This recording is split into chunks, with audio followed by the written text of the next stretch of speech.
महाराष्ट्र के नांदेड़ डिस्ट्रिक्ट की एक शांत शाम, लेकिन इस शांति के पीछे एक ऐसा तूफान पैदा हो रहा था जो एक जवान लड़के की जान ले लेगा और एक जवान लड़की की पूरी ज़िंदगी बदल देगा।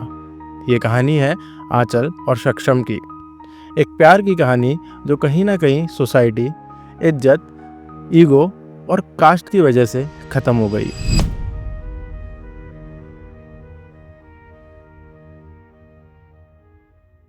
आंचल मामीद्वार एक 21 साल की कॉलेज गोइंग लड़की जो पढ़ाई में एवरेज, लेकिन उसके सपने बहुत बड़े बड़े। उसका परिवार काफ़ी ज़्यादा स्ट्रिक्ट, कंजर्वेटिव और कास्ट कॉन्शियस था। घर के नियम सख्त थे, दोस्त कम, आज़ादी उससे भी कम। आंचल अक्सर अपने रूम की विंडो से दुनिया को देखती थी, लेकिन उसी विंडो के बाहर उसकी ज़िंदगी एक नया मोड़ लेने वाली थी। सक्षम टेट एक 20 साल का सिंपल, पोलाइट और बहुत ज़्यादा हार्ड वर्किंग लड़का। उसके दोस्तों का भी यही कहना था कि सक्षम हमेशा मुस्कुराता रहता था और काफ़ी ज़्यादा शांत स्वभाव का लड़का था। आंचल और सक्षम एक ही कॉलेज में थे, वो एक साथ पढ़ते थे और उनकी मुलाकात वहीं हुई थी। धीरे धीरे उनकी दोस्ती प्यार में बदल गई और वो एक रिलेशन में आ जाते हैं। वो एक दूसरे के साथ टाइम स्पेंड करना काफ़ी ज़्यादा पसंद करते हैं, वो एक दूसरे के साथ बात करना काफ़ी ज़्यादा पसंद करते हैं और धीरे धीरे चलकर ऐसे ही उनको 3 साल हो चुके थे। और जैसा कि मैंने आपको बताया, आंचल की फैमिली काफ़ी ज़्यादा स्ट्रिक्ट थी और कास्ट कॉन्शियस थी। तो आंचल के परिवार को जैसे ही पता चलता है कि आंचल किसी दूसरी कास्ट के लड़के के साथ रिलेशन में है, तो उन्होंने उसका विरोध किया और उसको कबूल करने से सख्त मना कर दिया। दिन गुजरते जा रहे थे और आंचल का घर जंग का मैदान बनता जा रहा था। उसका भाई हिमेश, जो कि काफ़ी ज़्यादा अग्रेसिव नेचर का था, जब उसको उसके रिश्ते के बारे में पता चला था, उसने आंचल पर रोक टोक स्टार्ट कर दी थी और उसका घर से जाना बिल्कुल बंद कर दिया था। 28 नवंबर 2025, वो शाम जिसे आंचल और सक्षम कभी नहीं भूल सकते। सक्षम अपनी ही गली के बाहर अपने दोस्तों के साथ खड़ा हुआ था। सामने से अचानक आंचल का भाई हिमेश आता है और बिना कुछ बात किए अपनी बंदूक उठाता है और सीधे सक्षम की साइड फायर करता है। गोली सीधे जाकर सक्षम की छाती पर लगती है और सक्षम ज़मीन पर गिर जाता है। लोग इधर उधर भागने लगे थे और गली में एक हलचल मच गई।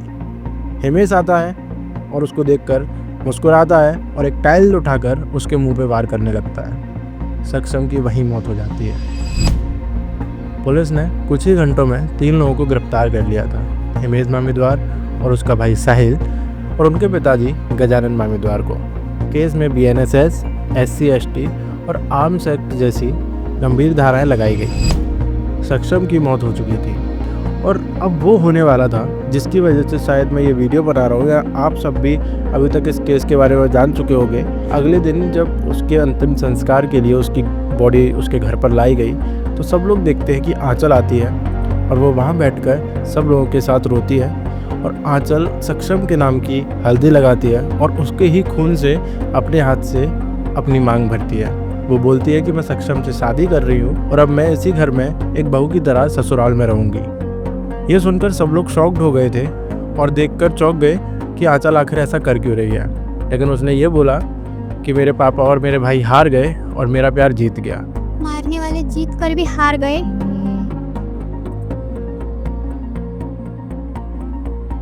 और हारने वाला मरकर भी जीत गए। आज हमारे प्यार की जीत हुई।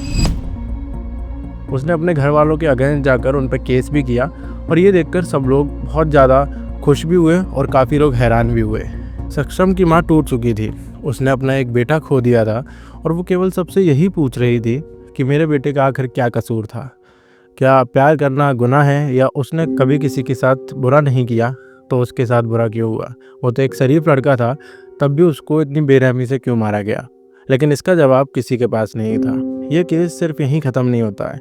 इस केस के बारे में काफ़ी सारी चीज़ें अब सामने आने वाली थी। जब आंचल से पूछा गया सक्षम की मौत के बारे में और उसको पता था या उसके साथ क्या क्या हुआ, तो आंचल ने सीधे सीधे इस केस को एक ऑनर किलिंग केस कहा, जहां केवल उसने अपने परिवार के स्वाभिमान या ईगो की वजह से अपने प्यार सक्षम को खो दिया।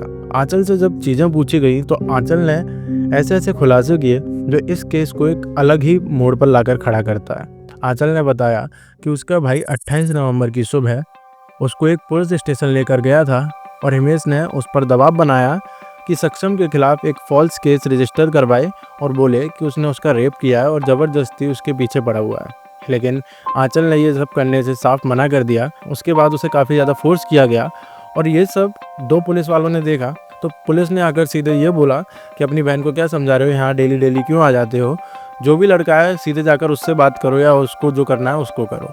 तो मतलब आंचल ने सीधे सीधे एलिगेशन लगाया कि 2 पुलिस वालों ने उसके भाई हिमेश को भड़काया। तो पुलिस की बात सुनकर हिमेश का ईगो हर्ट हुआ और पुलिस वालों से हिमेश ने वहाँ बोला कि आज शाम तक मैं यहाँ आऊँगा और देखना मैं क्या करके आऊँगा। 2 पुलिस थे, एक धीरज कोमुलवार और दूसरा माहिदा सरवार। उन्होंने उसे भड़काया, मतलब तो इसको उसको मारकर यहाँ आता है, तो ये करने से अच्छा तेरी बहन का जिसके साथ मैटर है, जिसके साथ वो घूमती है, जिसके साथ रहती है, जिसके साथ उसका प्यार है, उसको मार कर आना। तो मेरे भाई ने मतलब वो बहुत गुस्से में आया था और उनको चैलेंज देकर आया था कि आज शाम तक मैं सक्षम को मारकर यहाँ आ जाऊंगा। और ये केवल यहीं ख़त्म नहीं हुआ। सक्षम के मर जाने के बाद पुलिस वालों का कहना है कि सक्षम के ऊपर पहले कुछ केसेस चले आ रहे थे। इसकी वजह से सक्षम को भी कहीं ना कहीं एक अपराधी बताया जा रहा था, जिसके जवाब में उसकी माँ ने यही बोला कि हमारा बेटा बहुत ज़्यादा शरीफ था, उसके ऊपर कोई भी केस नहीं था। पुलिस फालतू के एलिगेशंस लगा रही है इस केस को दूसरा एंगल देने के लिए। वो आज तक जेल नहीं गया और ना ही उसने कभी कोई गलत काम किया। पुलिस के एलिगेशन सारे झूठ हैं। आंचल ने जैसा सबको बताया कि केवल एक ऑनर किलिंग का केस है, कास्ट और केवल ईगो। इंडिया में पिछले 10 साल में 3000 से ज़्यादा ऑनर किलिंग के केसेस हैं। न जाने क्यों लोग अपनी इज्जत, समाज की इज्जत या फिर ईगो में आकर ऐसा कदम उठाते हैं और जवान लड़के और जवान लड़कियों को मार देते हैं। This is not just a case of Anchal and Saksham, this is a reflection of our society, जहाँ आज भी प्यार को सबसे बड़ा जुर्म माना जाता है और इज्जत के नाम पर प्यार का कत्ल कर दिया जाता है। सक्षम आज जिंदा नहीं है और आंचल अकेली लड़ रही है, लेकिन सवाल अब भी एक ही है, कब तक?